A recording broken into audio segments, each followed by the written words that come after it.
and Camilla Knox-Peebles of Oxfam.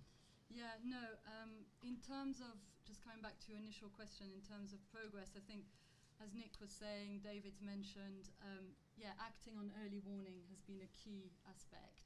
I think also recognizing the chronic nature of both the Horn of Africa region, but also the Sahel region, and the need to think both meeting immediate needs, but also thinking longer term. And in that sense, we're moving forward. And with the debates around resilience, we've got a huge opportunity to bring development actors and humanitarian actors together to share this responsibility and really think of the ways we can ensure that we're not only meeting immediate needs and protecting populations in the long term. As Nick was saying, there's a number of, we have resilience champions, and Georgieva being one of them, and I think we as organizations have been working with them. In the EU, they've actually brought the budgets together to some extent, haven't they, in response to this current Sahel crisis? Yes, exactly. So, and through the Agir Sahel initiative, again, huge push from the UN and the EU. My understanding is within USAID, again, there's talk of reshaping in order to address more of a resilience agenda. And we are seeing progress in terms of the way funds are being dispersed and mobilized in order to ensure longer-term programs are put in place that are able to also, and flexible enough to respond to the crises, because it's not going to, even if there are those longer term programs in place, the crises will still be reoccurring. We just hope that with them in place, they will be on a much smaller scale and to a less stronger degree. You're an expert on markets, aren't you? And the way that markets operate and so on.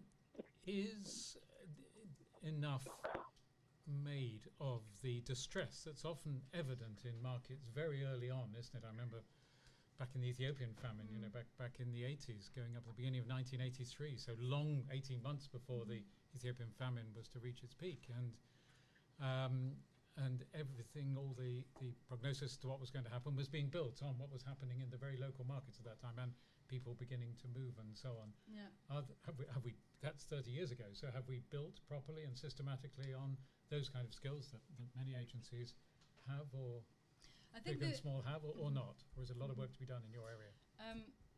Again, I think there's been a lot of progress actually, and even just thinking of the Sahel and the response in the Sahel, I think most agencies carried out market analyses and recognized that given that the majority of the population are reliant on the local market to buy their food and meet their food needs, around 60 to 80% of their food needs are met through purchases at local markets, that it's essential that we don't undermine those markets and are able to work with them.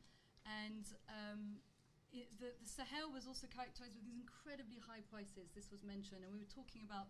Which presumably has thrown out, in many cases, the hopes of being able to have people continue to rely on their local markets.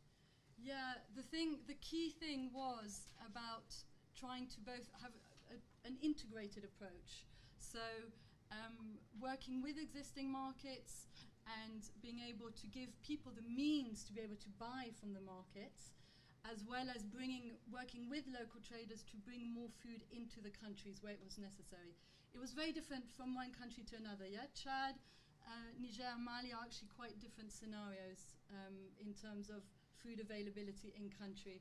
Like in Chad, for example, we found that the market would not be able to supply the necessary food to meet the needs of the local population.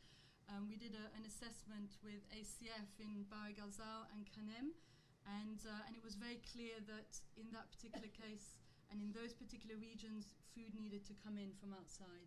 That was not the case in Niger and in Mali. And I'm talking, of course, of Mali, not the conflict area, but the other areas, so not in Gao. You're also an expert on livelihoods. A lot of those have been very disrupted, haven't they? In the southern bit of Niger that I went to, a lot of people who would normally work at least seasonally across the border in Nigeria, unable to do so, had to come back because of the violence, Boko Haram violence. Yeah. And the same will have happened, of course, in Mali too.